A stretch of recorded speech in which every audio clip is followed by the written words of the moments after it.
What up, what up? Welcome to another episode of the 710 To Slickvill Show. I am your host, Jay Brown, a.k.a. Jay Slick, a.k.a. Mr. 710, and we are joined by our co-host, Z, in the place to be.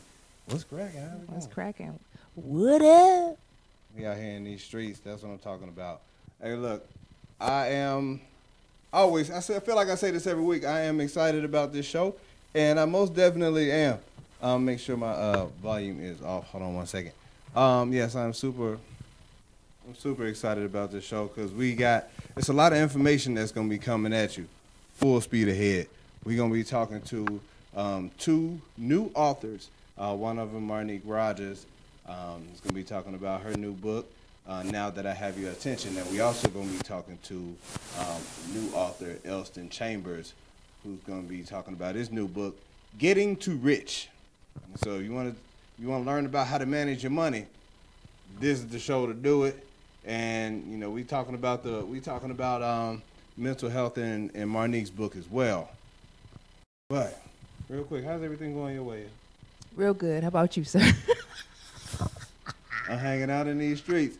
Hey man, this weather's about to be crazy. I can already hear it. Yes, it's gonna rain on your head. It's getting ready to drop. Yeah, it's definitely gonna rain on your head. But y'all know how we do this. This is an interactive show. So, like, comment, call in. Let us know. Let us know if you got any questions or comments. Like I said, we want to get a lot of this information out. And make sure you share this feed. If you rock with us, share this feed. If you don't rock with us, share this feed anyway and don't be selfish. You know what I'm saying? True. What up, everybody on the Instagram? What's up, everybody on Facebook? That's what I'm talking about. Share this feed. We got to get this information out. Now, if you got any questions or comments, call in 470-251-4343. But, hey, look, since the last time we talked, I got a year older, and my beard got smaller. As y'all can see, I told y'all I was cutting it off. That thing gone now. That thing gone. That's Cut what's that up. thing off. Hey, appreciate you, Mark. Hey, we're going to get you on, Marcus. Marcus Dwayne, he's a dating doctor. He was on my very, very first show. Dating doctor. The dating doctor. Okay. Yeah, he's up in there. Okay. Hey, so look, real quick story, yo. While we get ready for our first guest. You know, we talked about, it was a show that I think you missed and my dad and my brother was on. We was talking about people coming and asking for money in different places, and you know how you might feel like sometimes they might feel like it's real. Like the time that I brought up in back then was this lady hit us up for some money out at Atlantic Station, but one of the reasons why she didn't get it because she had two big things of ice cream in her hand, which is probably about $8 a piece. A piece, $16. Right. Wow. So yeah, I couldn't do that. I couldn't see myself giving her no money on that situation, and I did not like her story about her. Like, I feel like everybody's story now is, I need money for a hotel. Mm-hmm. Like, I feel like that's the newest hustle. Well, this dude asked me. I was in Home Depot, and I walked around. I was in a lighting section. I was looking for a mount or a bracket for a ceiling fan that I put up. And this guy stopped me and he was like, "Hey, brother, yeah, you know, I'm not gonna let my pride get in the way. I'm really hungry and I just wanted to know if you had some money to give me so I can go get some food." And I was like, I ain't got no cash on me. But what I will do. Okay, I'm about to say. I had $4 on me, but he couldn't get. I was going bowling today. But what I was going to do, what I will do is after I finish shopping, if ain't nobody else got you no food, pay for my stuff, I go over there and get you some food, bring it back. I do that for you. I got you. What up, Vince? What up, Eric? I do that. I bring that back to you. And, I walk around, I see him in one other place. As I'm getting ready to check out, I see him again, but he got a big bag of Cheetos. He got a Reese's and a Hershey bar.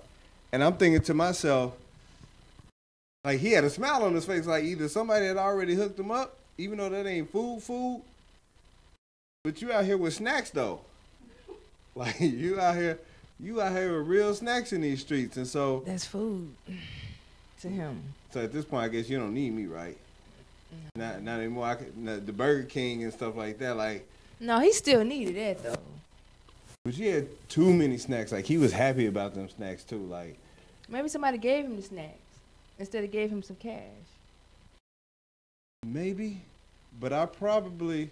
I mean, you know, hey. I think I felt some kind of way about it because he was just like, first off, why are you out here hustling other people for money, for food at Home Depot? But it's how he said it. You know, I'm not gonna let my pride get in the way, brother. That's like, that's kind of genuine. You don't think so? At Home Depot. Let's start there. The place where the only food that's there is Cheetos and all that good Reese's, stuff. beer nuts, and Mountain Dews. Mm-hmm. Like that's the only thing that's there. Well, I mean, Can't trick me, man. that's why I said somebody may have gone in, hooked them up. You know. You know what? I wish I could go for that, but I just couldn't. I just couldn't. But hey, look. It's too much. We are getting ready to get to our interview. So today we're gonna be, like I said, we're gonna be talking to Marnique Rogers about her new book. Now That I Have Your Attention. And so I want everybody to help welcome Marnique to the show. What's going on, Marnique? How you living in these streets?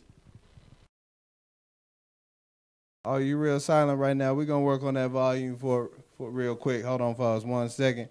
But yeah, I felt like I was mean to that dude a little bit. I mean, he said, "Let me put my pride to the side." That automatically would have. Whoa. We got volume. Hi. Hey. Huh? There we go. Can you guys hear me okay? Yes. Yeah, we can hear you just fine. How you doing this evening? I'm fine. Good. So look, we have the author of Now That I Have Your Attention on. Tell us a little bit about yourself, Monique. I'm 4. I work as a teacher and for special. Hey, real quick, we having a little technical difficulties with the sound on that end. You're going in and out. Is it raining by you? Yes, it is. Oh, okay. Wait, yes, it is came through. All right, start over real quick. You start over real quick for us. I'm sorry. Okay. I said I'm 24. I work as a special ed 1-on-1 at a middle school. My hobbies, I like to write, obviously. I listen to really, really old music that's not really common for my age. I don't know. I live a pretty boring life. So you like to write and you listen to Otis Redding. That's yes, what's up. basically. Yeah, I was ready to say that. Yeah, okay. So what was your inspiration behind writing this book? I got to a point in my life where one day I looked up and anybody that I ever called my best friend was gone. I was single, which is not that bad, and I found myself in a real depressed state, and I didn't know how I got there, and I just needed some healing. So it started off as me writing down, how I feel, and then once I looked at everything that I've been through in my life, I'm like, whoa, I could write a book.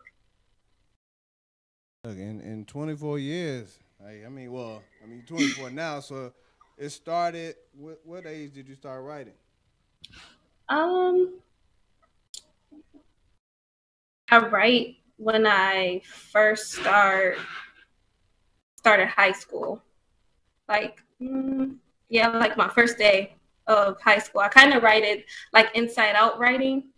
I started off at the point where I said, okay, like I need to start healing.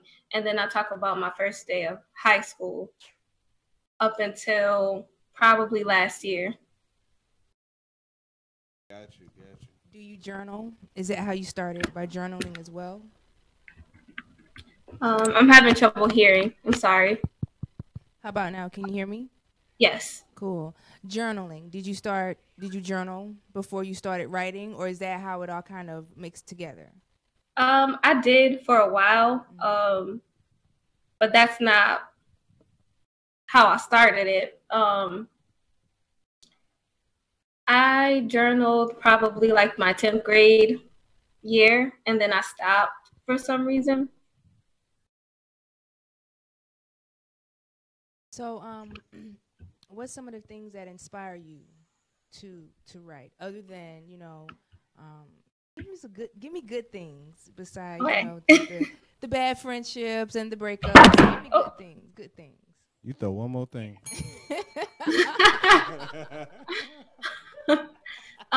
So during this period, like when I felt like, okay, I need to start writing, the more I thought about how I reacted to stuff and how much I wanted to be validated, because everyone, like growing up, me listening to old music, like that's like my playlist is old music. So everyone always found that part of me like weird. And I like to meditate and stuff like that. And I read philosophies. So every time I would try to connect with people, they would find that part of me weird. So I found myself always adjusting myself to be liked by my peers. And the more I thought about that and how I was reacting to stuff and why I wanted to be validated so bad, I started to think about the world and how that affects people. I want to say when I was 22, I got diagnosed with depersonalization. And that's basically when you're like you isolate, and I would rather be home, like daydreaming or something like that, than to be in contact with other people. And I didn't know that was a mental health issue until, one of my friends who's super into that was like, okay, you need to be seen because I don't see you anymore and you're in the house. Like, it's not like you're doing nothing. Sorry, my phone keeps dropping.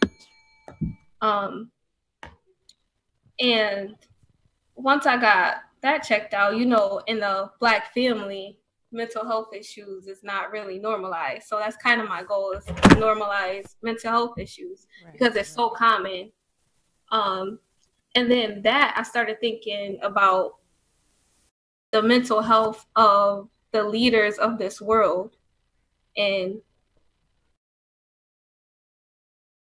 oppression. Like, what was the psyche behind oppression, or someone or people who felt the need to oppress a whole race of people. So it starts off like with my personal life, and it kind of open up that door for people to really start thinking outside of the box, how racism is a mental health issue. So definitely very nice. It could be considered that. I like that. Thank you. I like that. Did you encounter any bullying, like, time period? No, actually. I mean, I'm sure people would say things, but it will be more like I write about my first day in the high school.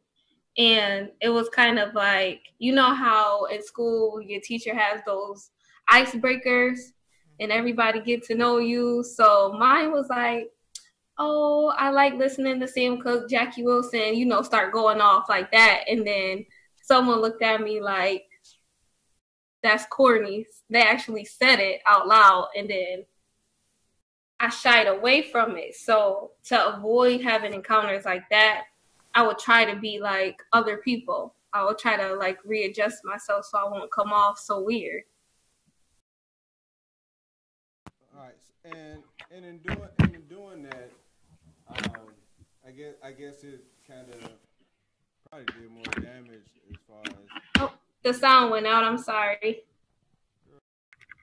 um and doing that it probably did a little bit more damage than good because I mean, you know, being able to be yourself is one of the greatest things. You know, regardless of who you're around, you know, just the ability to be yourself. So like I feel like just even like in this setting, I'm able to be myself. I don't have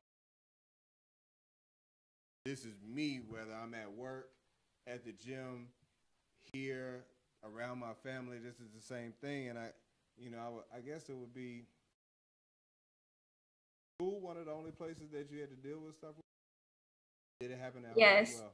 And I absolutely agree. Like I promote being yourself because in doing that, you realize the type of people that you're trying to impress. And it's like now I'm putting expectation on other people to make me happy and make me feel whole when these aren't even the type of people who I can identify with, because most of the people I was trying to impress are superficial and that's not who I am.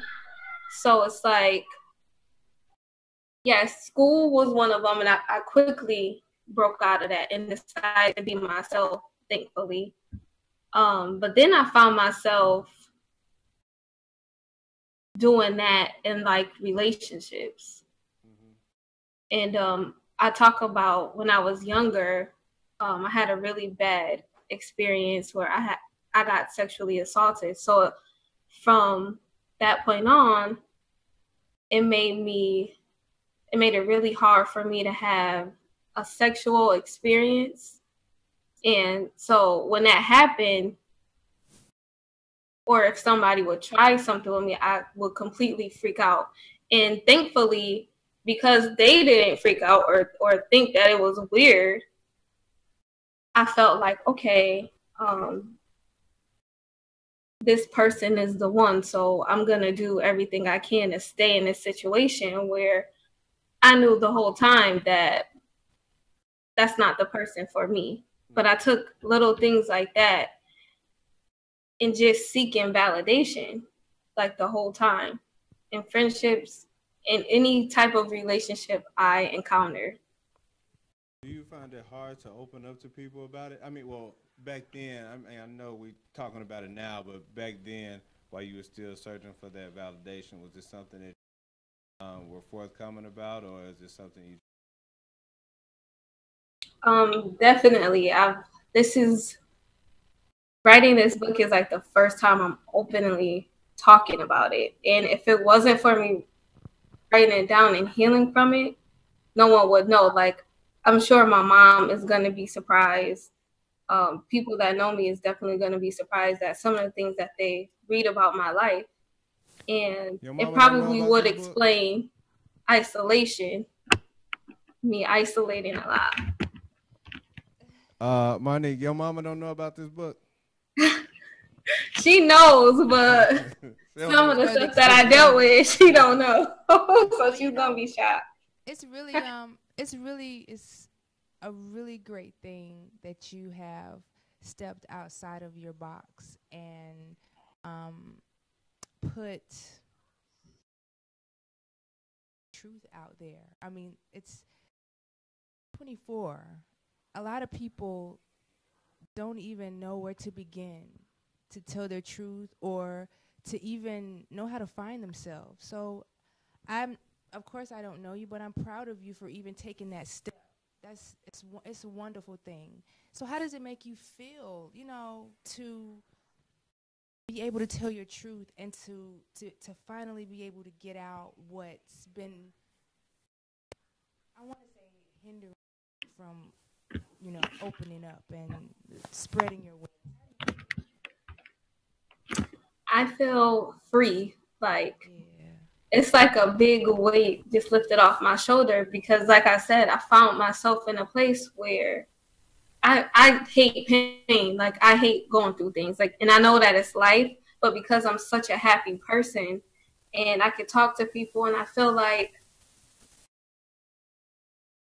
my goal is just to make people happy and restore confidence. It's like I have a chapter in my book called Reaction Formation. So I was living out a life that I didn't really believe in, just so I could identify with people and then expose the real me and kind of like help them, I guess, which is common for, I guess you want to say, strong people. And I became so selfless that I forgot about me. Like, I didn't even notice that I was drowning inside until I woke up one day and I had nobody. So it's definitely a freeing feeling because I finally faced everything. And so now I don't feel so bad for isolating myself and for the things that transpired in my life, because I know it's for a reason. And now I can help restore confidence, especially to our community, because it's like the chapter that I have in my book called The Ripple Effect. It basically explains and talks about how we're living our life according to somebody else and somebody else's rules. Like, if you think about the Constitution, that's man-made. We're living our life based off of someone else's opinion. A whole race of people is oppressed because of someone else's opinion, someone else's mental health issue, which is narcissist personality disorder. And a lot of people don't think that that's a disorder, but if it wasn't for me having friends of different backgrounds, I would have never came to that conclusion. Like, I've been through a point where finding out truths about our culture. So I ventured off. I didn't want to believe in God anymore. I didn't understand why everything was happening. And I tried to look at so many different religions that'll satisfy who I was, because I love being who I am, and for it to only lead me back here, finding out that Christianity is Egyptology, but reconstructed for the lights to look like, people of a certain race is our savior and things like that. And then it had me thinking, well, okay, what about our culture made someone so envious that they had to oppress us? And then I opened up a poem because I had so much resentment towards my mother for not knowing the sexual assault when I was younger. Even though I didn't tell her, I just thought, she's my mom, she should know. And other things that I talk about in my book. And it had me really realizing how much of a domino effect that it is, and realizing, okay, she's only raising me how she knows how. And then my grandmother is only raised her how she knew how, and then so on and so forth. And then if you go back to slavery days, the strength emotion was kind of taught, watching children get snatched or not being able to pass our traditions down to each other, and having to forcefully like obey someone else's rules. So then, whatever emotions that brought our ancestors, they had to teach their kids, and then so on and so forth. So now it's a cycle of angry Black woman, or we look at mental health issues as being crazy, or, we don't really realize how much oppression messes with our mental, basically. And I kind of identify with people using my own story, because my story is so common. I'm sure whatever happened to me happened to millions of people, but to kind of look at it in a different perspective. Right. So two things. I mean, you ran through a lot there. One, we talk about mental disorders with people that may be racist. Absolutely. When I see a red hat, I pretty much think those people are crazy. Two, the question from the chat room was, did you get professional help to help you grow up to this point? I got professional help for depersonalization. Okay. This point that I got to was completely on my own. Once I realized that, okay, what I was going through has a label to it, and it's common, and it stems from A, B, C, and D, that kind of possessed me to do the work and find out where all of it was coming from. All right. Good deal. So I was, thinking about how the our race looks at people with mental disorders. How would you go about trying to educate like other people in your family, or if you know that there might be someone in another family that's dealing with it, how would you go about trying to help them get through to their family so that they're not ostracized or looked at some kind of way?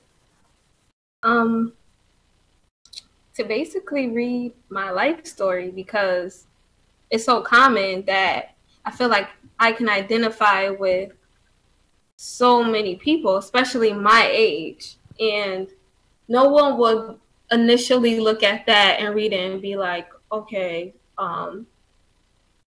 this has something to do with your mental health. They will look at it and be like, dang, she went through a lot. Life happens. And that's kind of what we do in our community. Like, okay, it happens, hold it in, get over it.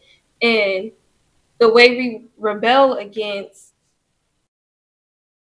certain tragedies has everything to do with your mental.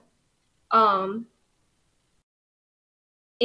I feel like the ripple effect chapter in my book that kind of bring race into it will definitely open up people's minds, just to see how the makings of America alone and the things that happened to our ancestors, and how the emotion and jealousy and mental health of a group of people caused them to do so much damage, and then make them realize how it affected us. Like in the school system, when I first started working as a one-on-one, and I would read these kids' IEPs, and I would be like, oh my gosh, like I'm gonna get fired because this says that this child spits, and if someone spit on me, then I don't know what I'm gonna do. I don't know how I'm gonna react. Or this child has severe behavioral issues. Then I meet these kids and they're so sweet. They just need attention. And then finding out their backgrounds, it's like, okay, well, school is the only place that they get to be a kid. At home, they have to take care of their whole family. So their mother is on drugs, or 5 of their siblings got killed in front of them. Like crazy, crazy stories. And they're placed in special ed because of behavioral issues. How long have you been working as a special ed teacher? 3 years. 3 years. Next year will be my 4th year. Oh, see, you're fresh out. Okay. Yeah. That's what I'm talking about. How'd you come up with the title of this book? It's talking to me. It's talking to my peers. Now that I have your attention, basically is a symbol for, okay, now that I have my own attention, like, all right, sit down. You need to face and deal with and heal from everything that you've been through, and then kind of a message to the world to kind of look at the things that they go through in life in a different perspective, and know that they're not alone, because people act out because they feel like they're the only ones going through something, when it's definitely not the case. All right. And the picture that you have on here, tell me about that picture. 'Cause it looks like it looks like an Egyptian type situation. Yes, definitely. That's definitely the look I was going for. I read a lot of philosophies, and a lot of philosophers are Greek. It's like Greek mythology. Greek mythology are old Egyptian stories. So they're true, but it's not the Hercules that they allowed us to see, you know. It's from like my inspiration was an Egyptian healer. I forget the name, but when I was looking for inspiration as my book title, I searched different Egyptian healers and stuff like that. So I kind of wanted that to be like the symbol for the book.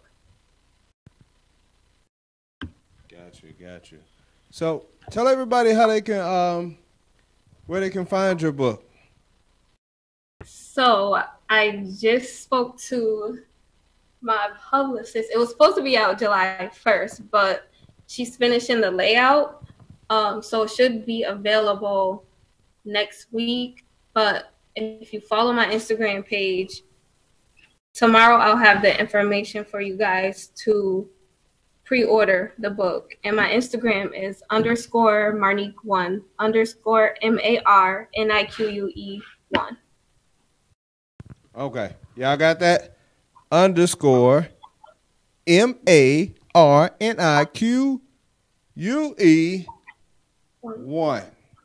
I'm gonna put that in the chat real quick so everybody can find it. Find your Instagram if they on there. Hopefully they are, and they not old people. But I'm gonna get that in there. Say that again. Oh, and it's on the screen too, so they can pull that up right there. And get that on out there, so we can get that book out, just in case they know anybody. It can be a good early Christmas gift. Yes. You know, if you know anybody with a birthday coming up. A summer, end of the summer gift, because it's hot outside gift, because that make people have disorders too when it get too hot. I ain't never seen people just be so mean because it's hot. They're normally nice people, but they be like, "It's hot enough for you?" The hell kind of question is that? What you mean? You see all the sweat? but no, my nigga, I definitely appreciate you coming on. We enjoyed you. Yes, we did. Guys, if you catch this book, well, follow her Instagram, and it'll be out. It'll be out before you know it. _MARNIQUE1 on Instagram. But go ahead and get that book now that I have your attention. Anything else you want to plug while I got you on here real quick? Oh, no, I want to save the rest for the readers. All right, good deal. Well, I do thank you so much. Thank you so much for tuning in. Thank you. Welcome. Thanks for having me. Oh, no problem. Have a good evening. And be Thank on the you. lookout.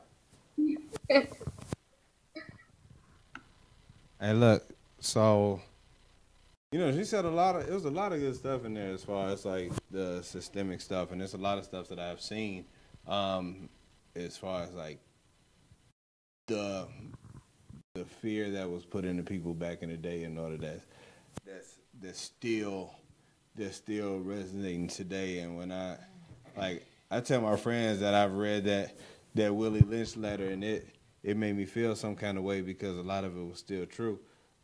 Today I was just like, man, stuff is crazy. Wish I had thought of that. Yeah. I know. If y'all probably can't see her earrings right now, but She got all kind of Nefertiti on her upside her head right now. Yeah. All that. She be rocking that at work and be scaring the Caucasian folks. Okay, hey. Don't come for me. She just put that on. Better know it. Just put that on there. Don't come for me. Anyway, let's not. No, all right, so we ain't gonna do that. But hey, look. So while we wait on the next caller, look, if you guys have any questions about money, how to save money, how to make money, how to get out of debt, anything dealing with money, our next guest who wrote a book on getting to rich. I've already started reading it. It's an easy read. He's gonna come on Getting to Rich. It's a pretty good book so far, but we're gonna talk to Elston about it. It's like I said, I'm looking forward to that because it's a whole lot of stuff that folks just don't know. Right. But while we wait on him, I got a little quick segment, and it's called Why. It's just random why questions, and if you got an answer for them, feel free. If you don't, hell, I don't know either. And so, why do a lot of military dudes got bad haircuts? Like, you ever notice, like, you see a dude in the airport and he got on military fatigues, his haircut is usually horrible. I don't know. You tell me. I've never been in the military. But I would just assume if I saw the person in front of me getting a haircut with a bowl, then I'd be like, hey, man, just come out all the way off. No, you next. It's like. But I don't want a bowl. Oh. You can just take them out all the way off. You know what? Just do it. I just get a low even. Just give me the low even. That's easy. But I thought everybody's haircut is not the same. It's not a. You know what? They do got a universal military haircut. Yeah. So you get the bowl, brother. I don't get the bowl. I do my own. They all got the same cut. You know what? Everybody's haircut be looking like Jim Carrey's in that one movie where he's a police officer. It was like that little buzz cut. Me, Myself, and Irene. Awesome movie. That's the police cut. Naya said military regulations, they have limited options. I'm sure that a low even has to be one of those options. You have no options. You get it or you get it. Ball. You get it or you get it. Got to be one of those options. Nah. Get that ball up out of here, cuz. Well, you know. If I get dishonorable discharge because I got a bald head, hey man, they need to go on somewhere. My brother said everybody got to get the number one. That's it. He was like, hey, you're done. Good job. Get on up out of here. Next. I can't have that. I cannot have that. Also, why do salespeople always look sad before they about to give you a real big price? Because they know you get ready to cuss them out. You're going to say no. They just know that it's a waste of time. And the women probably don't have stripper bodies. So they have to. Have you ever seen? So they got to do what they got to do. They just miserable. Have you ever seen one of them be like, "It's gonna be $4,000"? Like, no, but where? But it could be a TV. And you don't already know the price? Like it might not. They might have a sticker on the back.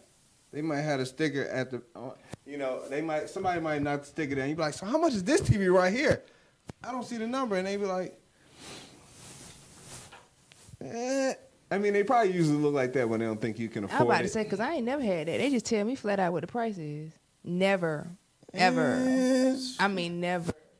I thought you were talking about some door salesman or something like that. Door to door? Yeah. No, I don't think those people still exist. Yeah, of course. Absolutely. Oh, they don't come.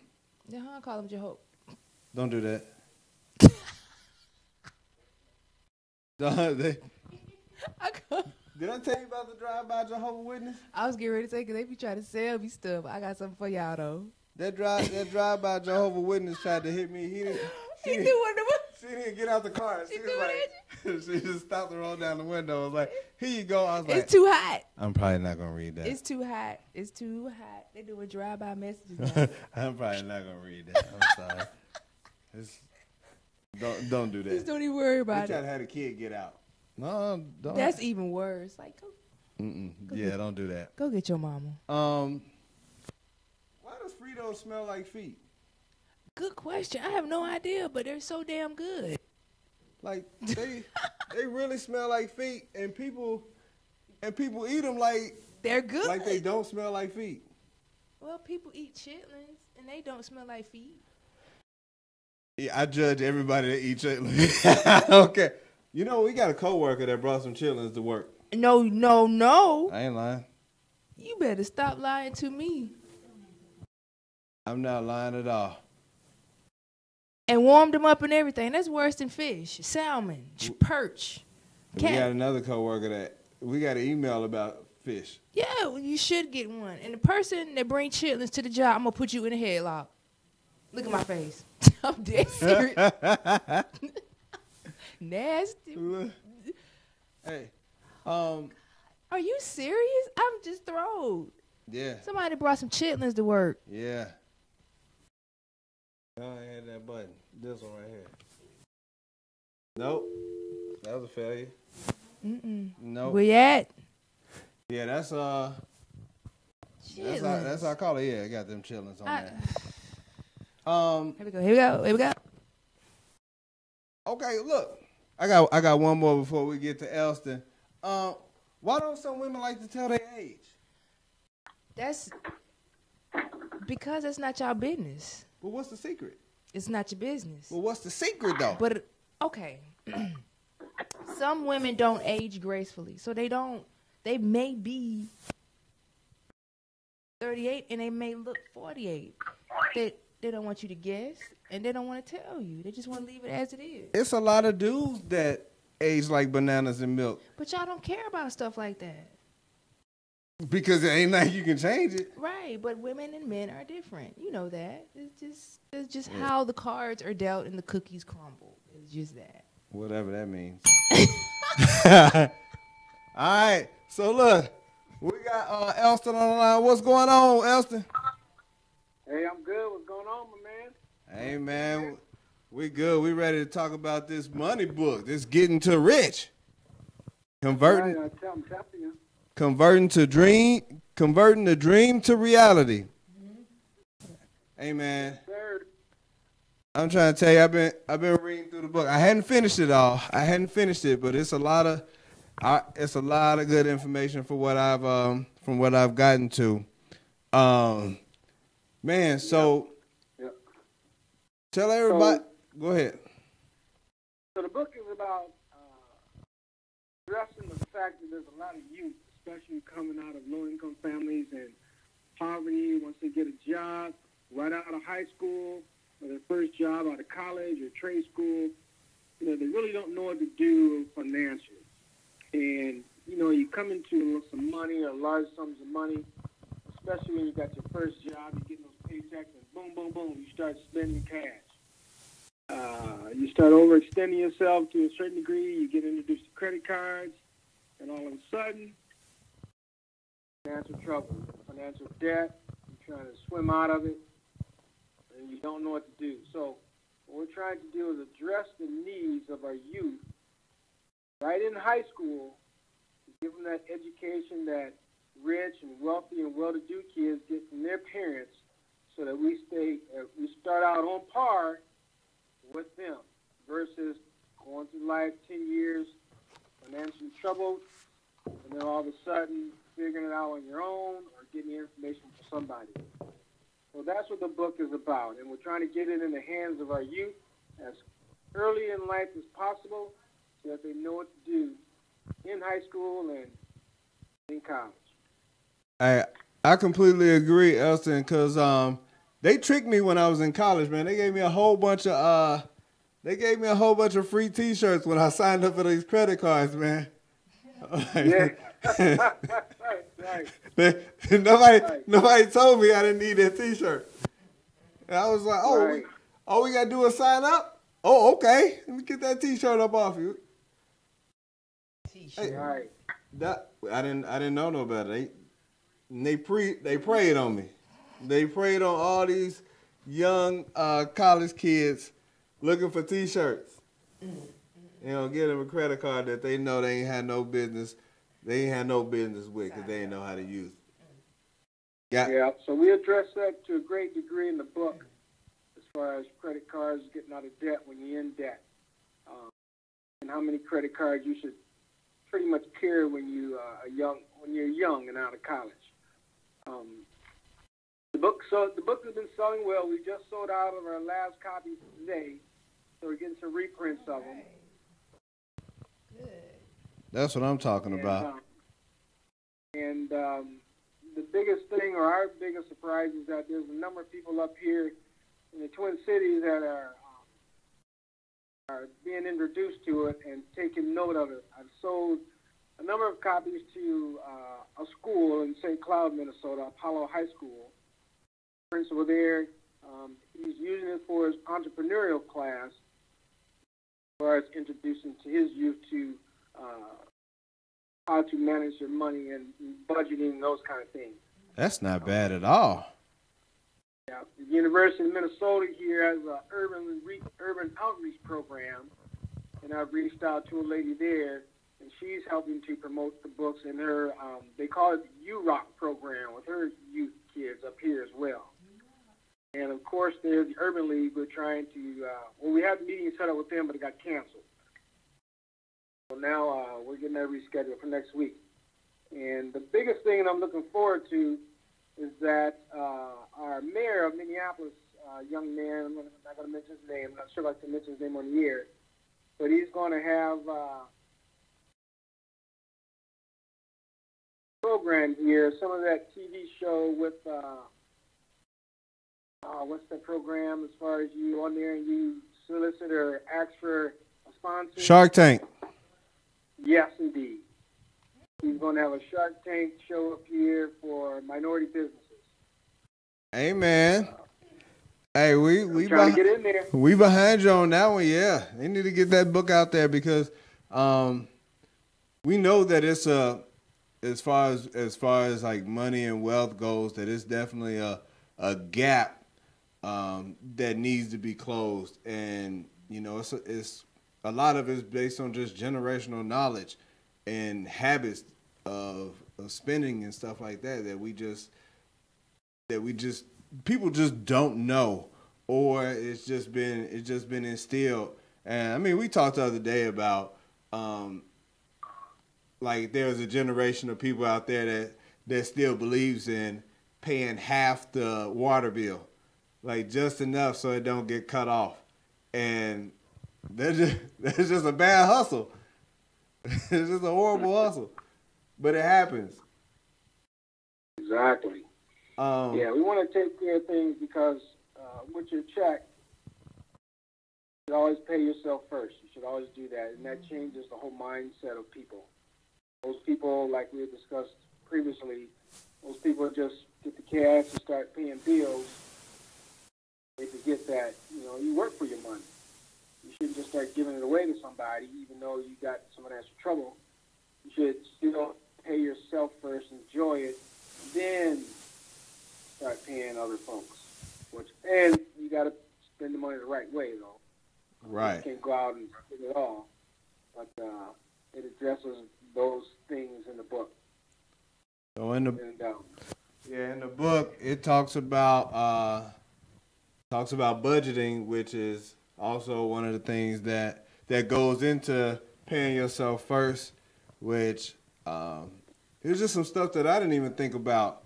I mean, wife handles a lot of the money anyway, but it's still just stuff that I didn't think about. Like, I know that I never thought about paying myself first. I was like, well, shoot, I know I pay this and this and this and this, and then whatever I got left over, it's yours. Ball out.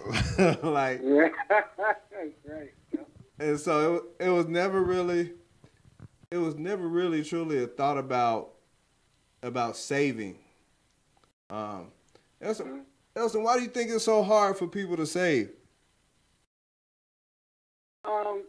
today's society, and even with me and my wife, like I said, you come from a poor family, you never had that kind of money before, and you pretty much think about, just like you said, balling out, spending, having a good time, treating your friends, showing people that you got cash to buy clothes. So savings, they always think, how I'm going to do that later in life. Never in the forefront of your mind. So as time progresses on, 10, 15, 20 years pass, you still think, well, I still got another 20, 30 years to save some money. Well, no, you don't. Because time is slipping by very subtly. So it's the distractions in life that catch people off guard. And you do it consciously. It's got to be a conscious effort. It's got to be like paying your mortgage bill. You know what I mean? Mm-hmm. It's got to be like paying your automobile payment. And what I've been recommending to a lot of people, especially my sons, who I really wrote the book for, because I want to pass that knowledge on to them. That is, when you're young, you're coming out of college, or say you don't have the education, you go to college or trade school, you got to get a job. You should save as much of your money as possible while you don't have bills. Right. For example, my sons, they really don't have any bills. Both of them have jobs, or they've got their side gigs. I said, pay yourself first, which is just enough to enjoy life for the week and the weekend. Everything else goes in the bank. So that's almost 85% of their check goes in the bank. And hopefully they can do that for the next 5 years. You just calculate, say, for example, you make, I don't know, I'll use some simple numbers. Let's say you make $25,000 a year. Mm-hmm. If you save, let's just say you save $15,000, right? Let's say you spent $800 and something dollars a month on yourself. That's $200 a week that you're paying yourself first. Save $15,000 a year for 5 years. While you're young, you're 18 to 23, $60,000 in the bank. That's a win. And you're 23 years old. That's a win. Hey, You saved $40,000. What took you so long to write this book, man? I needed this a long time ago. What about Well, go ahead, I'm sorry. What about the people who feel as if they don't make enough and they live paycheck to paycheck, and they feel as if they may not be able to pay themselves first? What advice could you give those people? That's where the budgeting comes in. Because when you do the budgeting, then you come to understand exactly where you are. That means if you can pay yourself, you can't pay yourself, you'll know through that budget. Okay. And if you can't pay yourself first, which I still stress that fact, when things are tight, you still should pay yourself first. Then you have to decide what you're going to do from the point of what's prohibiting you from paying yourself first. Is it because you're in debt, or is it because you're not making enough money? You have to evaluate those things. If you're not in debt, there's a chapter on getting out of debt. It may take some time, or it could be as quick as possible, but you have to evaluate that and address that. If you're not making enough money, then you have to look internally at yourself. Is it the education? Because that's the subtlety of the book. Because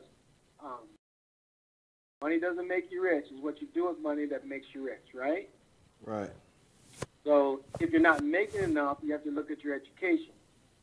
Because your job or your income is just a barometer for how fast you can become rich. So if you're not making enough money, maybe you go pick up some classes or trade or some additional skills to boost your salary. Maybe you look for, if you've been on the job for a few years, got the experience, then you look for a promotion or look to change jobs to a higher paying job. And all this takes place in 2 to 3 years. So you have to be patient when you're doing this because it can take, depending on what you do with your education, it can be as fast as 5 years, 3 to 5 years, or as long as 40 years to get to rich. But bottom line, if you can't, or feel that you can't make it because you're living paycheck to paycheck, bottom line, put $10 in the bank, put $20 in the bank, put $30 in the bank, whatever it is, because over a month, 2, 3, 4 months, you're going to have $100 in there. You're going to be like, wow, I got $100 in the bank. I can go spend that money. You see what I'm saying? Right. That small change will add up, and over a period of time, you're going to be like, I got $200, I got $250. You got to fight yourself internally to not go spend it. Right. You're going to be just what you're saying. Oh, I got $200 and I'm going to go buy this. Ball out. You know? Yeah, ball. Hey, there you go. Ball out. That's right. So Elston, what is... Oh, go ahead. Question from the chat room. What is one of the biggest misconceptions with rich versus wealthy and what it takes to get there? Well, in the book, I define what rich is, and that's the biggest misconception. What is rich? Is it you earning millions and millions and millions of dollars? Or is it a certain dollar value or a definition that's going to get it? And I can tell you, but I'm encouraging you to read the book because if I tell you, it's going to be like, we're going to have a big argument over here on the phone. I've gotten to that part. And so, yeah, I know exactly the part you're talking about. But yeah, definitely. And so that misconception is, I try to inform you that becoming rich in America is very attainable. And this book is a way to get you there as quickly as possible. That's what I guess people need is like to know that it is possible. I think a lot of people just don't feel like it's ever a way unless they either hit the lottery or they just happen to find a sack of cash in a backyard or something real silly like that. Otherwise, they might not feel like they'll ever be able to get to it. Does this book help go about changing mindsets? Yes, it does. And that's another reason that I wrote it is because people perceive that we were rich because me and my wife worked. The misconception about us is that I worked at Dayton Hudson, which is now Macy. And back in the day, as an employee, you got 25% off. And then when they had this friends and family sale, and it happened 2 years. It happened twice a year, and this was way before friends and family is happening now. You got almost 75% off clothing. Oh. So our kids were always walking around when they were 4 and 5 and 6 and 7 years old. They were walking around in Polo and Nautica and all this thought to be expensive gear, but we were getting that clothing cheaper than the store brand. So they thought we were rich. So all misconceptions that people can have when they look at other people. That's why you should internalize it. Just focus on yourself and try to get there. Gotcha. Tell everybody about the research that went into writing this book. I spent many years researching it because I wanted to find out, like a lot of people that are low income and impoverished want to know what is it that the rich have as far as knowledge on how to get rich that they never share. So I researched it. I read Money magazine. I took some financial classes, and they all said budgeting and these funds and that fund and that stock, and it all never made sense. So, I can tell the number of magazines and books that I read on the subject. And this is why I ask people to work together on this. Find a partner, your parents, uncle or aunt, some family member that knows how to do this, because none of my uncles and aunts knew anything about this. So I couldn't ask them because they didn't know. So I had a conversation with this guy. Through our conversation, everything, all that research clicked into perspective, and it all came out to like, oh, and that's the aha moments that people have. That's how you do it. And, I even got a master's degree in finance from the University of Minnesota, which I thought that would even help. It did help, don't get me wrong. Uh-huh. But this book streamlines it, you know what I mean? Right. It streamlines and it puts it all into a package. Get some stuff here, I got some stuff there. I tried this, I tried that. I got it from a holistic standpoint that it all makes sense and it all works now. So, based on what I've read and what I've heard, would you say, like, if you had to give one word to describe what it's going to take, would discipline be that? Yes, discipline. And I like this phrase from that movie with Clint Eastwood in it. It's called Endeavor to Persevere. Uh-huh. And it's like, that's why the company name is TMC Prosperity. The TMC stands for the movement continues. It's from the civil rights movement. Up until 1980, nothing really happened. And if you do that Eyes on the Prize has a 14-chapter documentary on the movement. But in 1980, it all stopped. So hopefully this move to prosperity puts the final chapter on the movement. Okay. Because we got our civil rights, Dr. Martin Luther King and everyone. There has to be an ending to this, because that will change us as a people. So I would say endeavor to persevere, because that's what we've done throughout our history. All the struggles that we've had.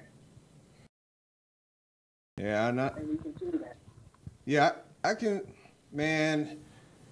I know, like, just thinking back and all that we had, all that I had to go to in order to get my finances going in the right direction, and the help that I needed, and some of the knowledge that I wish I had had before getting myself in, different financial situations. And then when you see, the funny thing is when you see other people doing it and you like, no, don't do that.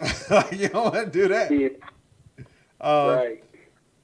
Is it hard for you to like I know the boys they don't have a choice but to do right. They know and they have an idea about how to make this thing work, and they're gonna be in a good situation. But like other family members that you might see, or friends that you might be like, that you have conversations with, do you find yourself correcting them or giving out advice, or it's like, hey man, I just wrote a book. I'm working on a book. You getting ready to be a test subject in it, in part 2. Well, there were some test subjects before I wrote the book. A couple of your cousins, I'm sure, were test subjects, and they're doing very, very well right now. And during the time of writing this book, I would always give advice, but nothing happened I would say 95% of the people I give advice to. And then one person said, you should charge, and then maybe they'll do something. So I charged one person, and that person did a little bit of something because they paid $10 for the knowledge. But it was encouraging. And then they thought it was too difficult, and they struggled, and they stopped. And then they came back to me about 8 months later, and I said, well, here's the deal. You know, we've got to stop as a people. We've got to stop trying to do everything ourselves. Mm-hmm. I would help you. There's other people out there that will help you. And we can get through this together, just like the civil rights movement. We did it together, right? Right. And that's how you have to get through this thing, or get to it. Or talk to your father, friends, mother, uncles, aunts. All bond together. Make this thing happen. Now, is it hard to like the people that you talk to? Is it difficult to let people know, like, hey, like, this is a process. Like, it's not going to be an overnight situation in which trying to go from, you know, your current situation to get to rich, or to get to just get to a more comfortable state. Mm-hmm. Yeah, it is difficult to explain that. The biggest part is just getting them to start, and then being persistent with them. And minds start changing when they start seeing their money grow in the bank. I mean, and after like a month, or 2 months, or 3 months, like I said, of saving something, when they have $300 or $400 in the bank, one day they may come to you and say, "Where I had to spend that money?" And you say, "Well, spend it, right?" And they say, "Well, I've been wanting these new shoes. I've been wanting that new suit, right?" And so what I'm trying to say is that people see progress when they see their money grow, but they don't understand that's progress. They just understand it's money that they can utilize. You know what I mean? Right. So that's where you come to change the mindset. Do you really need that new suit? You've been doing fine without it. Right? Save for that new suit with this other money. Leave this money in the bank so it can continue to grow. So the biggest thing that turns people around is when they get to that limit to where they finally figure out, you know, I got $15,000 and $2,000 in the bank. Yeah, I'm not going to touch that money. But it takes that amount of money to get people to change their mind. Because once it's money that they can go get something that they want but really don't need, that's where call that the battlefield. You have to fight yourself in that battlefield of wants versus needs. And that's an internal fight. That's why you got to lean on your relatives and lean on somebody else to help you through that time. Gotcha. Comment from the chat room. Erica, friend of the show, also says she's met quite a few wealthy individuals. I've shaken hands with billionaires. When someone is wealthy, they have acquired enough money that they literally think differently. Having a few million can make you rich or make you wealthy. To me, it's not the net worth or the bank statements as much as the plans of how the money is to be handled. That's true, because once you get organized and start planning and handling your money in a management-type fashion, you do think differently. Man, that's a true state. That's what I'm talking about. Well, good stuff. Hey, Elson, tell everybody where they can find this book. So we got a website out there. It's called T as in Tom, M as in Mary, C as in Charlie, tmcprosperity.com. And right now I'm still building out that website, but it can be bought on that. We've sold out right now. We're trying to get new copies by next week. I'm running a special on it. Oops, sorry. Go ahead. All right, TMC TMCprosperity.com. Yep. I'm putting that in the chat right now. Look, if you have any questions about how to save money, get out of debt, make more money, invest, and it's all in this book. How to grow your income. It's all in this book, and more. How to budget. Like it's in here. It's an easy read from how far I've been. Pick it up. It's not gonna do nothing but help you grow your funds. I haven't heard anybody ever say, "Man, I just got too much money." Like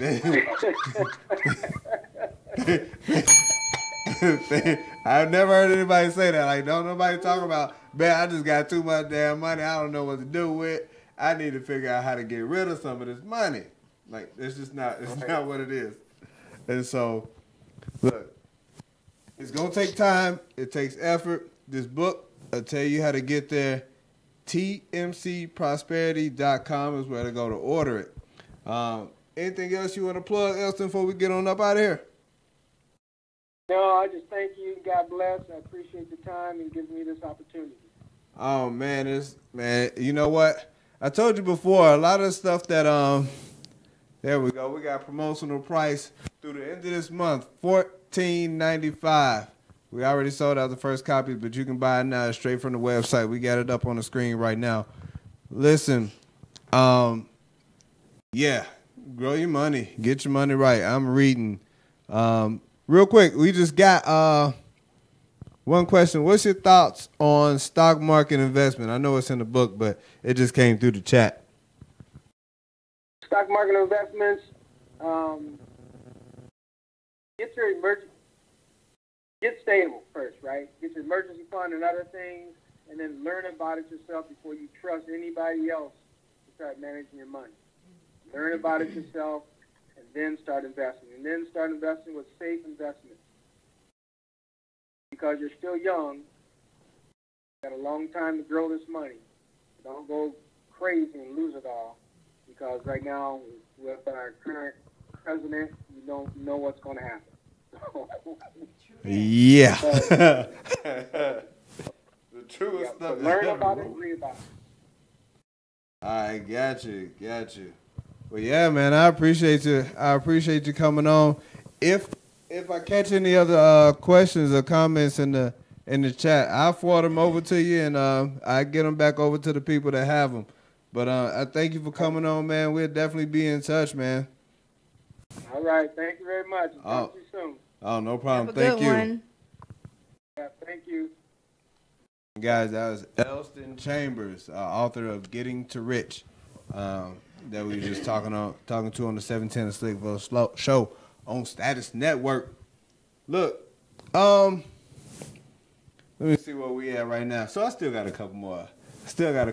Why? Run it. Got a couple more why. And look, real quick, one thing I did want to get to, because we've had this segment just sitting on deck for a while. This is a segment called Ask Z. And so, Ask Z. So if you got any questions for my co-host, right there. Any questions for my co-host, Z, it don't matter what it is. She know a little bit about everything, I think, except for power and stuff like that. But except for power. I'm about to watch that. But y'all, don't beat me up. I know you got some power fans out there and all that. Hey, look, if you got some questions for them, put them in the chat. We asking her almost everything. But go ahead and do that, because that's gonna be interesting. But look, back to these why questions. Oh, what up, cuz? You in the ATL now? Holla at your boy. What else? Yamita. Trying to think. I think that's Tara. What up, T? Hey, look.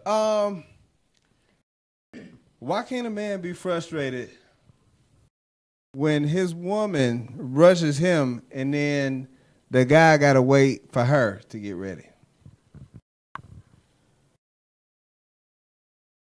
Why is that? You know what I mean? No, repeat that. Okay, so if a couple is getting ready to go out and the woman is rushing the dude. Yeah. The dude gets ready, but then he has to turn around and wait for the girl. Okay. Why can't he be frustrated when he gotta wait? I mean, you can be frustrated if you want to, but it's not gonna make anything go any faster. It's bottom line. You can be frustrated all you want. Why is it also? Why?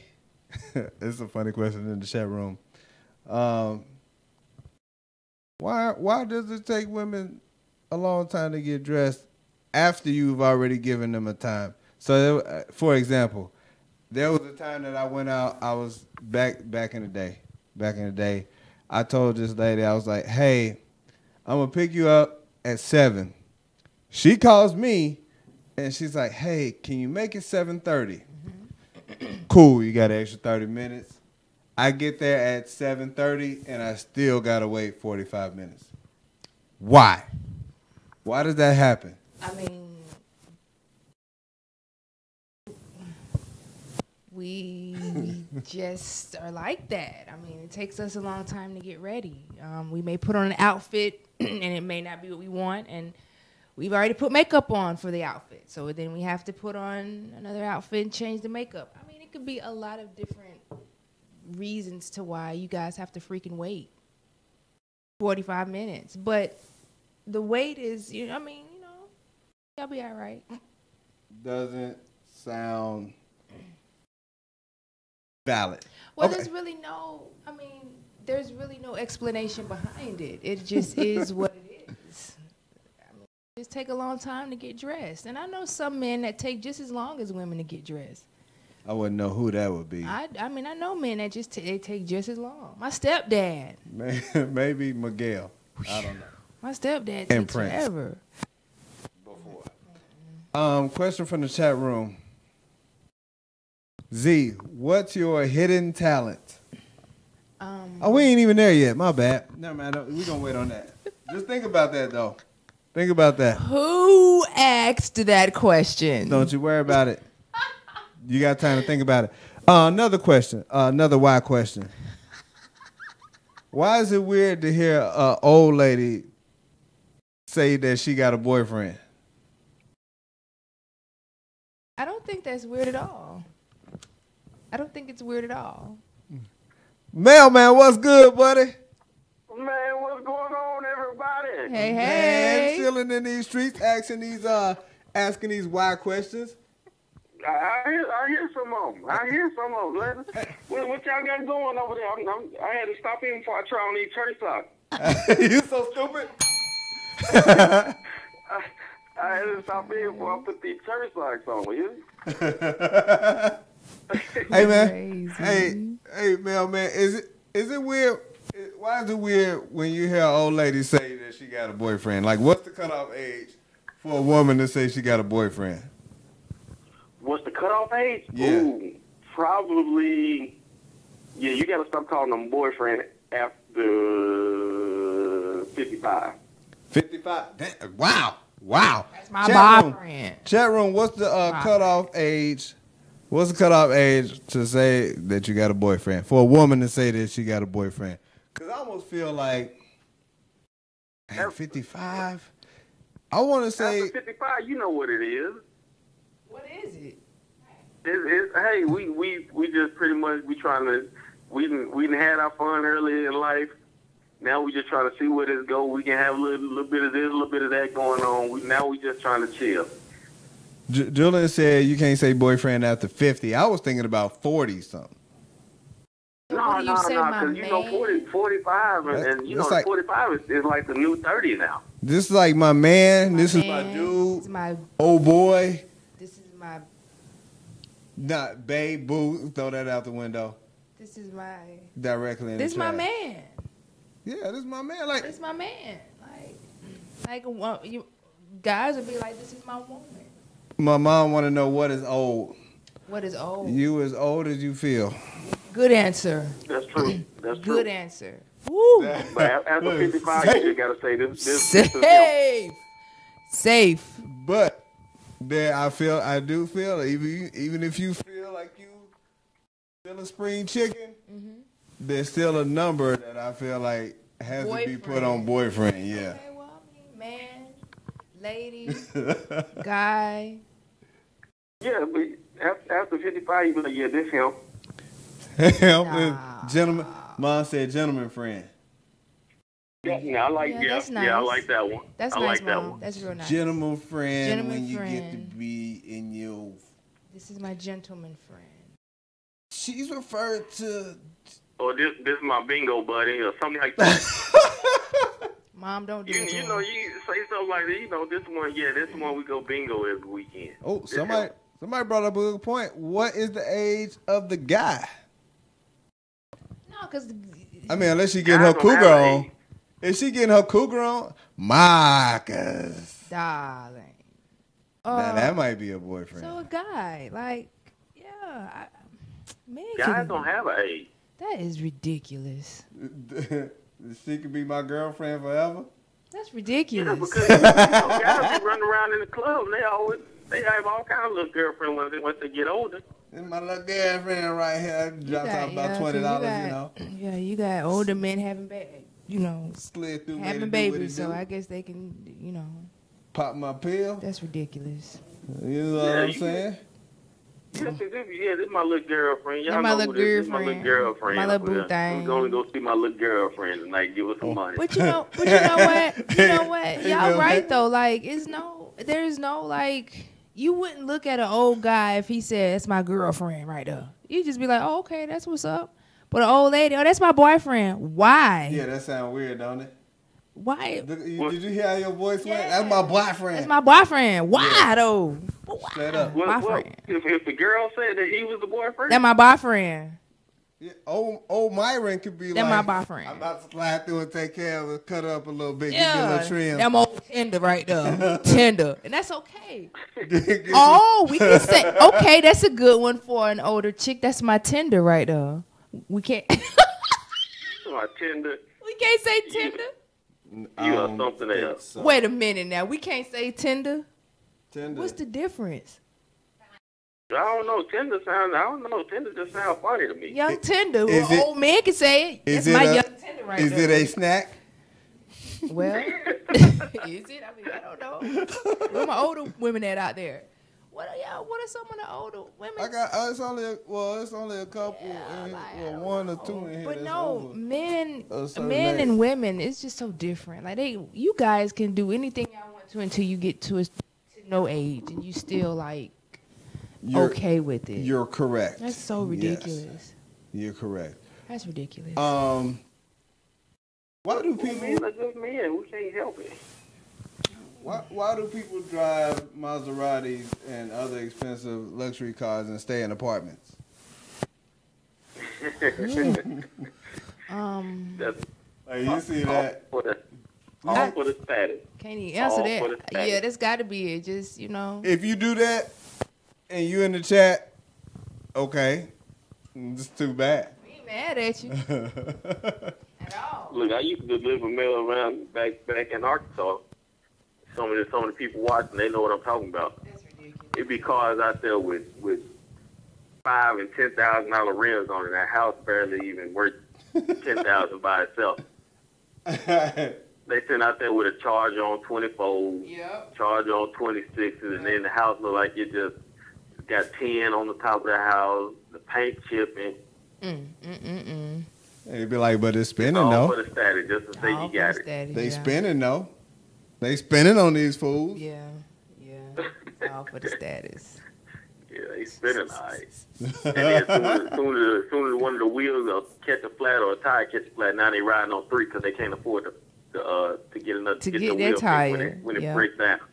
Such a shame, my people. I love y'all. I hate to see when people do that. My people, their my tire people. Go out, they can't afford to go get a tire right then. It's like, why you shouldn't even got these real expensive rims. They didn't You expect can't go it. get a tire when it breaks down. They didn't expect that to happen though. This is Yep, that's unexpected events. Cause I got some more of these why questions. I got some more of these whys. Why do people think it's okay to get in?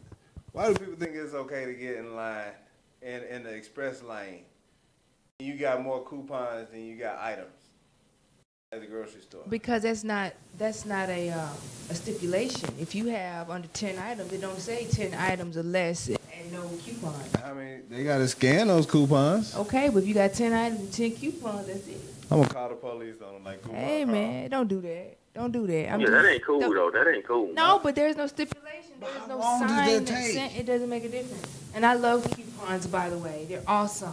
Thank you. Really? Yes, and I just started doing. Are you a coupons. couponer? I should have read his book because I'm like really on it right now. I coupon and yeah. You're a real couponer? I am now. I mean, having a Kroger, I got a Kroger card. I am now. But It's hard. I don't see how. I don't know, man. So- Maybe it's just me. I'll be looking at it like, okay, I save $1. so you're going to get 6 things of mustard. Nah, bro, I will not. That's what the real To coupon me, is. to me If you coupons real, is only convenient for someone that's actually needing it at that moment. I need the coupons at every given moment. I love Kroger. Thank you, Kroger. so you go through those mailers whenever you get them. hmm Even when when you go through the little self checkout, they give you coupons. I take them and put them in my purse. Thank you. Did you, when you was a kid, did you stand, when they first gave those automatic feeders in the aisles at Loved the it. I grocery used to store? just do it. My mom used to come by and Just she pull- thumped me. Stop. Pull I'd them be like, out. what? What? So- What was it? They were just so big. They were red, and they would stick out in the aisles at the grocery store. And you would could go pull by it. Oh, yeah. And they get another one. We used to run up and down, acting like fools, just pulling them. We used to count them out like who had the most. We used to count them out. Me and my brother, we used to have a whole handful. Just count, yo. That was the days. I'm surprised man. we That didn't was get great. arrested for that.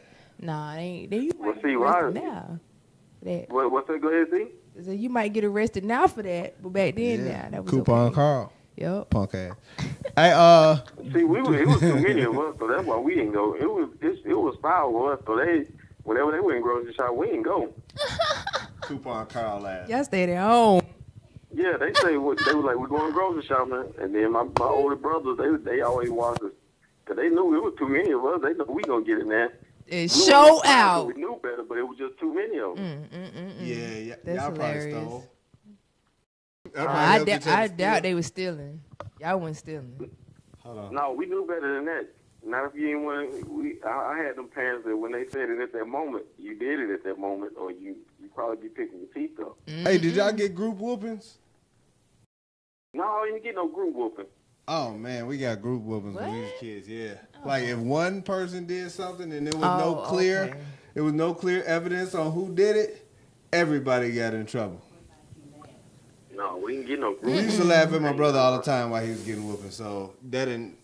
We was gonna get it anyway because it was a group. It was a team whooping. Like No. everybody on the team got it. Me and my sister are a lot of years apart, so we just kind of felt sorry for each other. Like it wasn't, I would help her hide. Candace, come here in the closet. Mommy won't find you there. Let me uncover my Come, face. come. Other way. Come. My face. Nah, it wasn't like that. We were too many years apart for us to be. We were trying to help each other out. Chat room want to know, why do people go to self-checkout with the intentions on getting help from a store associate?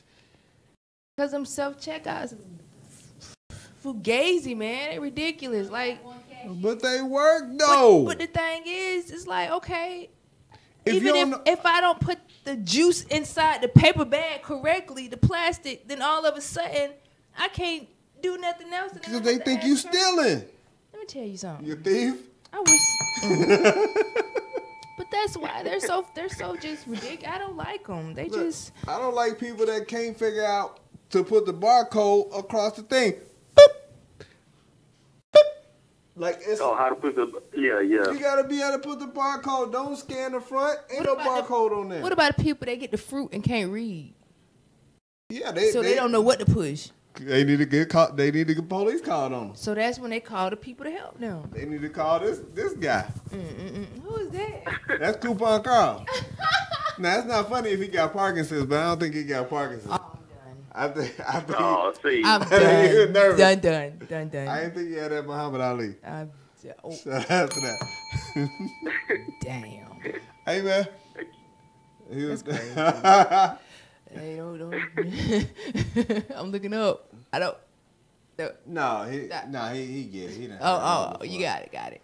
Now if I wake up in my job store, he done stole on me. Yeah, quick. In the middle of the night. Parkinson time. These hands still work. These are refurbished hands.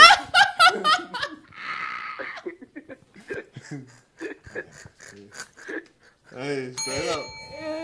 Straight up. Yeah, it was great. Hey, look, I'm gonna slide on over to this Ask Z segment. This Ask Z is about to be interesting. Some of them came in. Some of the questions came in like a few weeks ago, and so yeah. I've been sitting on this segment for a minute. And then we didn't get to it, and then here we are now. All right, so let's roll.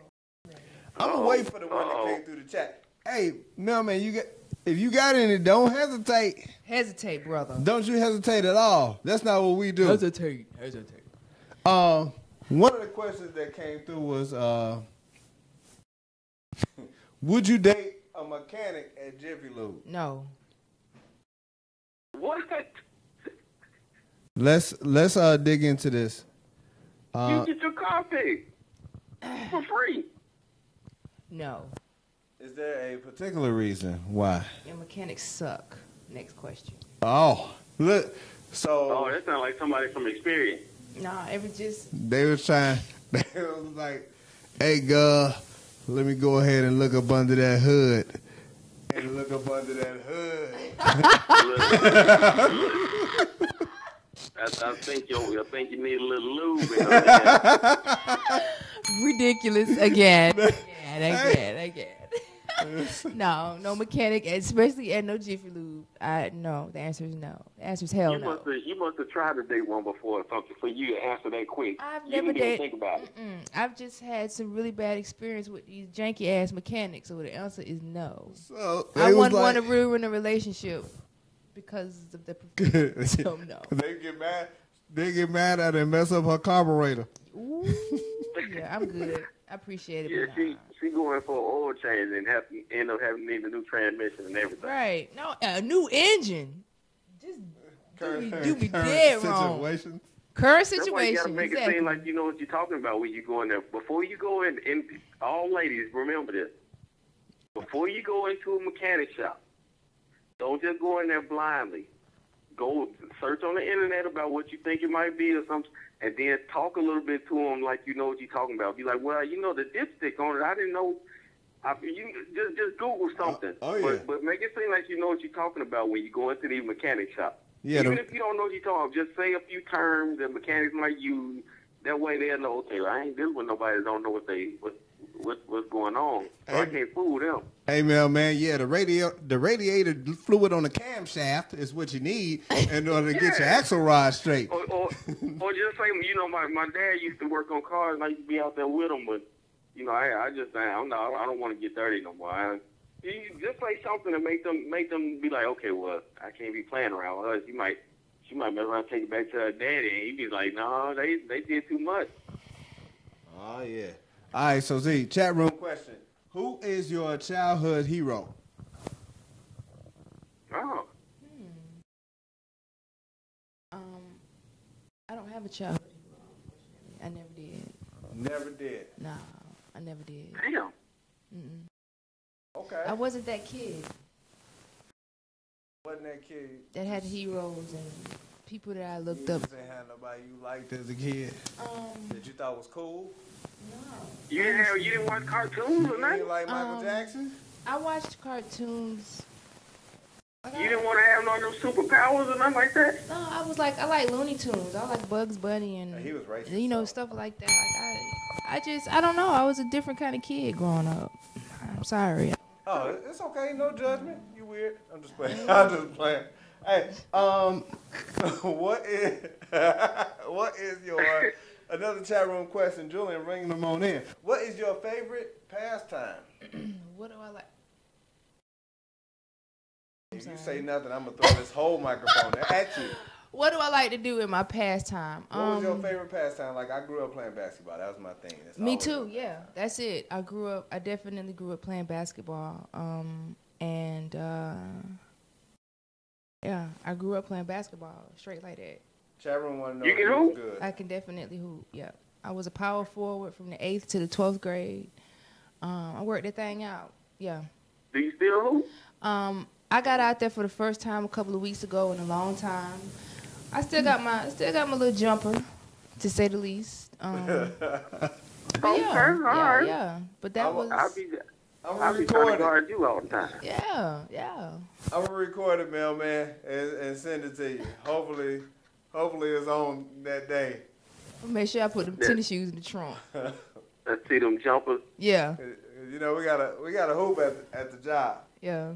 Hoop at the Oh, job. that's what's I'll be up. out there getting them jumpers in. Mm-hmm. Okay. Chat room. Let's see. If you were a guy, what would be 3 things you would have or want to do?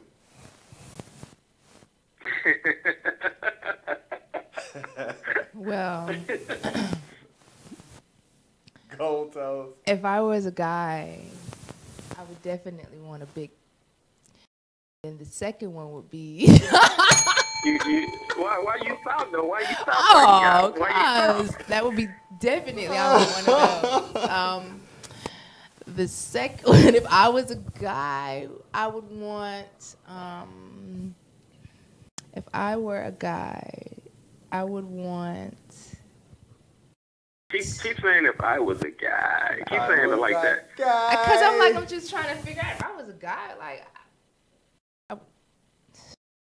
that's the dumbest question ever. I don't know. What would you want to do? Would you want to pee standing up? Yeah, but that don't. When That's you not get done, really- you shake it 3 times. That's you not- just back in. I would probably be a single shake man. Just get on because I'm Oh yeah, you have some messed up hand legs. too busy, you know. I would want to be, if I were a guy, I would want all my hair. You know what? See, this, You know I'm what? about to hang up. I'm about to hang up. Just for that. Just for that. Yeah. See, this ain't what I'm saying. Oh, I'm sorry. Well, okay. Hey, man, because you know what? Because this is where the questions get difficult. I'm ready. Let's roll. But that so was a real difficult question. I don't know. If I was a Yeah. guy, I would want a big. Yeah, let's scroll back up. To this other question. What man wouldn't want that? Sheesh. Yeah, what's your hidden talent, though? You act like you scared to say the word, though. Why you act like you scared to say the word like you ain't grown, though? I am. I just. Oh, yeah. Or thing, meat, wood. I don't know. She just said, I don't want to. I mean, I'm trying to show some type of etiquette. Oh, okay. All right. Okay.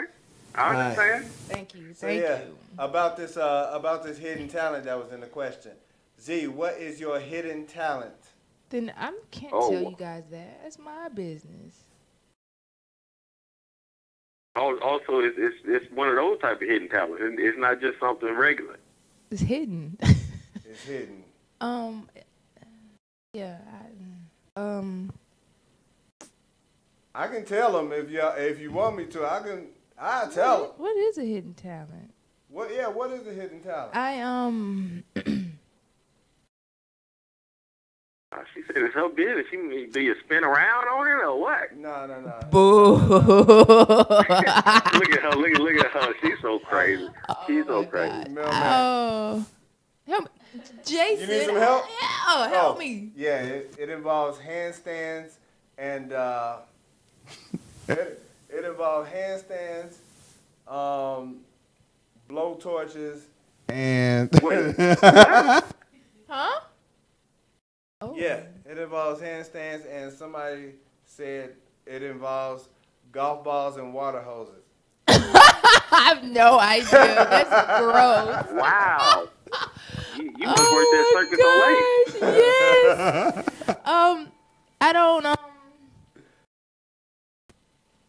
I don't have any hidden talents. Gosh, like I got to come. What? You don't know what my hidden talent is? One of my hidden talents? I guess I can sing. All right. Another one. Ooh, yeah.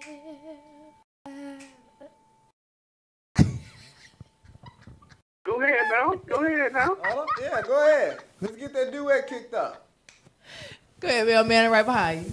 Hey. Huh? You know what a mailman kick off a song in a minute. I'm ready. You want to hear his talent? That's it. I know how to sing a little bit. You know some Tank? Yeah. Oh yeah, that is. He do like Tank, no? He do like Tank. Go ahead then. It's all about me. Oh, I ain't Maya. My bad. He don't sing Maya. Well, he like her. Yes.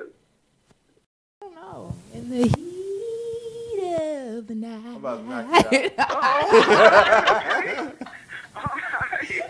don't know. I hear you, Mr. Tubbs. Oh my goodness. In the heat of the night, you remember Mr. Tubbs? Yes.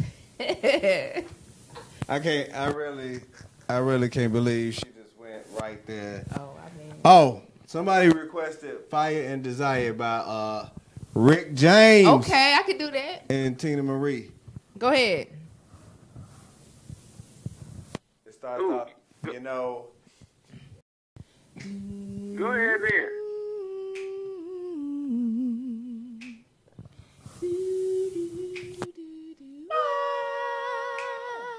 Come on, what happened? Mailman acting like he got a delay. Now he got a cricket. No, I don't know that song. I don't know it like that. Oh, you bought. Fine then. What's another duet? What's Eric Benet and Tamia? Spend my life with you. Yeah, let's not do that. Yeah, I take that back. That's the song. What? Do you know the song with Usher and Monica when they sung "Slow Dance"? Oh yeah, that was a good one. I like that. Slow Jam. All right, slow down. Let's hit it, man. We got about Okay, let me 12 minutes. see. I was all alone. I was feeling rather low. I needed someone to lift my spirits up. So I dropped in on a dance just to take a glance. That his lovely thing was, she was more than enough. So I asked her for her hand, said, would you like to dance? So pleased that I had asked, she quickly took my hand, and we danced and fell in love on a slow jam. All right. Play another slow jam. This time make it sweet. On the slow jam. On the slow jam. For my baby and me. For me? Go ahead, Monica turn. If what you say is true, I feel the same way too. You see, I waited all night long just to dance with you. Hey, come on now.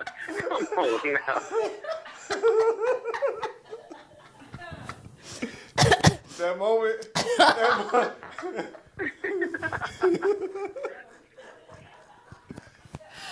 Oh my gosh.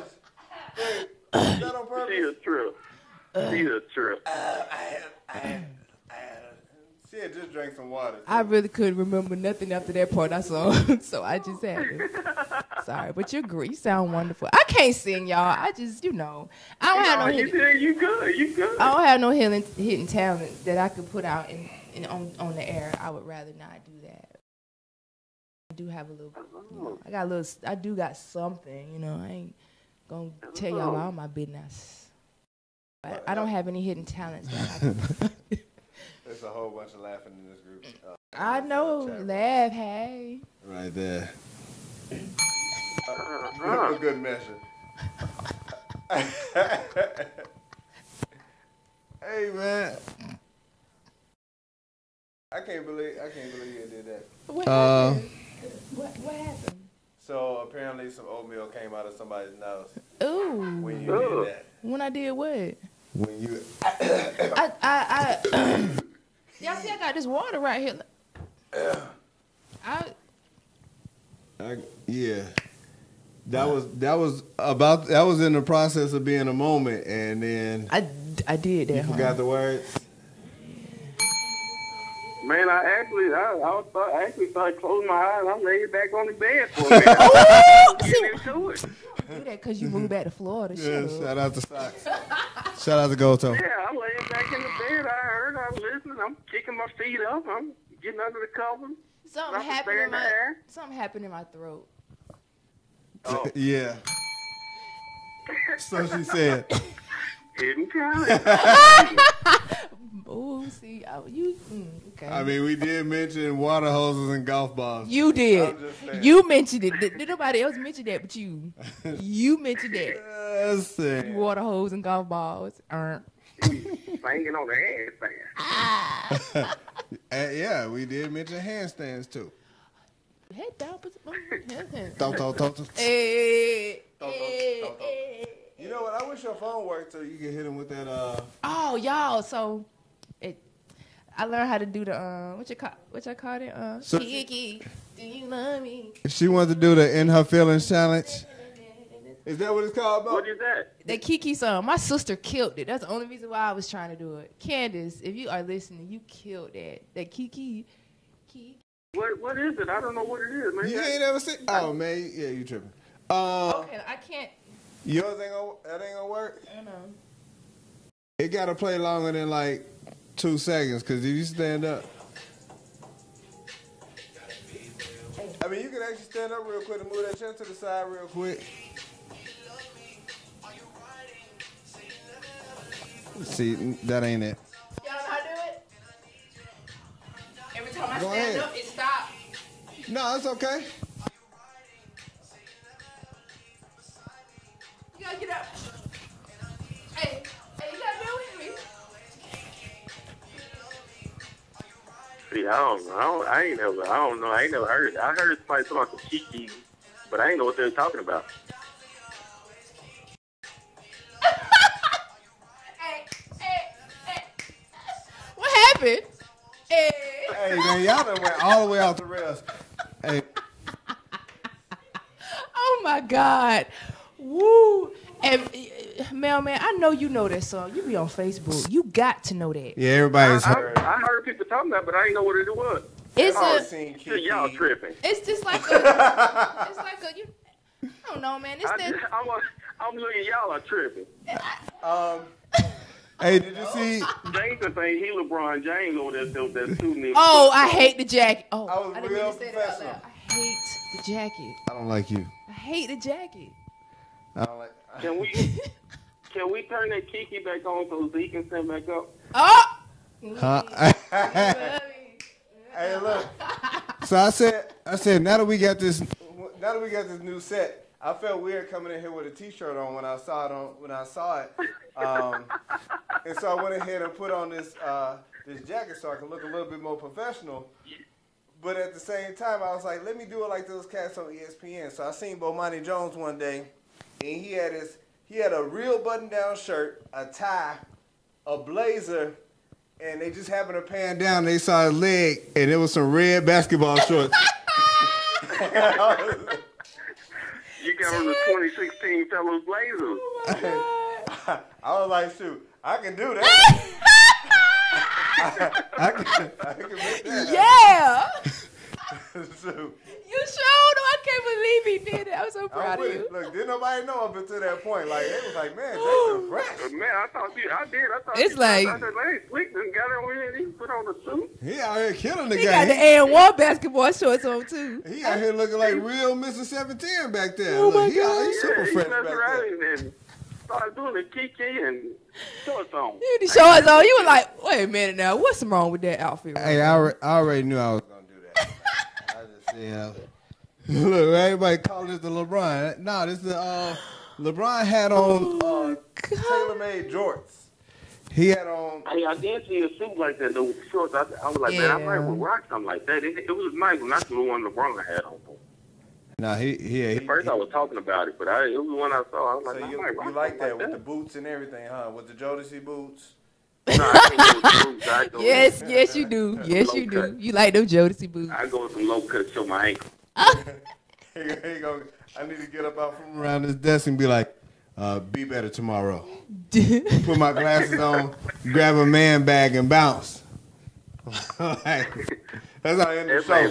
Just throw the mic down. Business up top and basketball down bottom. Oh my God. Yep. Hey man, this is actually comfortable, man. You know, I'm not even hot today. With that jacket though. Only reason why you don't like it because it got dog hair on it. Well, I didn't say that. I love dogs. You don't like dogs? Shout out to Peter. I do love dogs. I love You don't like dogs? I love You dogs. hate dogs? I love dogs. You Michael Vick friend? I want me a bull mastiff, so I know I love dogs. Huh?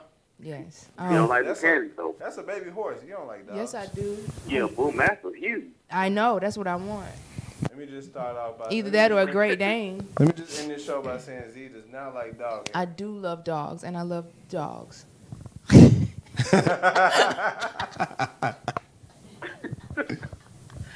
man, y'all done let this show get way off the rails. I can't believe y'all did this. I'm just playing because that was funny. That was as lively as I've seen Z in a long time, outside of when she was dancing at work today. Oh, I did a Kiki awesome today. Look, I gotta look up some of these Kiki videos. Miss Giselle says, I went right in front of her desk and did it. She says, Shout out to that name drop. oh my gosh. She says, look at you. You just have so much Did you have that dress energy. on? No. No, she ain't had that on. I had some jeans on. She had some jeans that she had to peel off. And they were tight. And I would Kiki. Yeah. They're like, oh my God, look at her. Look at that girl. Look at that little girl just dancing over there. You see her? See. She want to do that for real. Y'all got a chance to see the real Z. That's the Z I see at work. She come around there and be like, Jason, these people. So now she get behind the desk. She just like, No, let me be professional. She get behind. I'm very professional at work too, though. She get behind this desk and be like,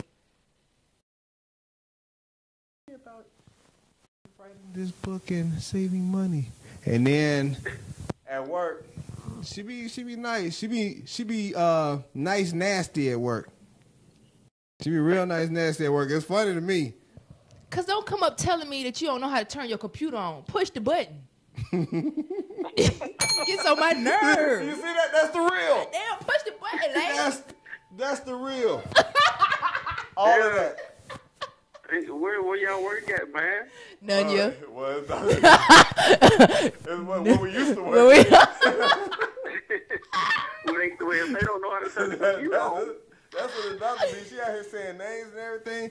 No, Mr. Giselle is Y'all awesome. at one of them Title I That's schools. my dog right there. What'd he say? We work at a Title I school. Hey. We ain't got no funding. Hey, it's all good. Oh, shoot. Hey, look. Hey, I appreciate everybody for tuning in. This is our time. This time went good. This time went fast. I hope everybody learned something from Marnique Rogers, from the Now You Got My Attention synopsis. She gave out a lot of good information. Also, I hope you learned something from Elston Chambers, author of Getting to Rich. That's his book right here. Like I said, go to _Marnique, MARNIQUE1 on Instagram to order her book. Also, you can go to tmcprosperity.com to order Elston's book. It's on sale right now up until the 31st of this month. So you can go ahead and pick that up. There's a lot of good information on how to save money, how to budget, how to make money. So, like I said, I ain't never heard nobody say, I got too much damn money. I don't want to make no more. So if you want to do that, Read this book. It's an easy read, less than 200 pages, but like I said, you get right through it, man. We will be back August. It's the first Monday in August. That'll be August 6th. We will be back out here in these streets. I don't know what we're going to be talking about, but tune in. Like I said, we appreciate you. Share this feed if you haven't done it already. We're not. Okay. Hey, man, shout out to Z and her dress for y'all ladies. Shout out. Shout out. Hey. But we about to get on up out of here. Y'all take it easy, man. We'll catch y'all. See ya. Hey.